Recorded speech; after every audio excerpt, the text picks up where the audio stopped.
কলকাতা পুলিশের প্রণাম সদস্যদের সঙ্গে নিয়ে রবীন্দ্র নজরুল জয়ন্তীর আয়োজন করল বডিগার্ড লাইন্স।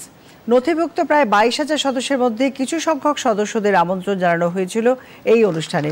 উপস্থিত ছিলেন কলকাতা পুলিশের commissioner Manoj Kumar Verma, deputy commissioner Partha Chakraborty সহ অন্যান্য আধিকারিকবৃন্দ।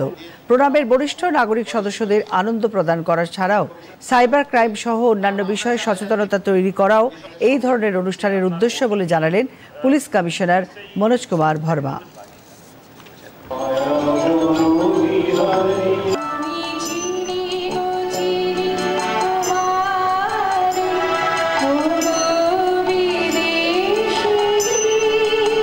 আমাদের প্রণাম মেম্বার্স যারা আছেন প্রায় 22,000 প্লাস, ওদের মধ্যে কিছু লোককে আমরা এখানে ডেকেছি।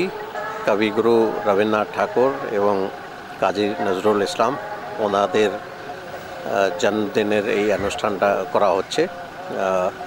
প্লাস কিছু অ্যাওয়ারনেস প্রোগ্রামও আমরা রাখছি ওদের জন্য, specially cyber crime, health related issues, কীভাবে ওরা ভালো থাকতে পারবে। অ্যান্ড আমাদের প্রণামের যারা টিম মেম্বার্স আছেন ওদের থেকে কি ওরা পেতে পারেন সেইগুলোই আজকে এখানে ওদেরকে বোঝানোর চেষ্টা হচ্ছে।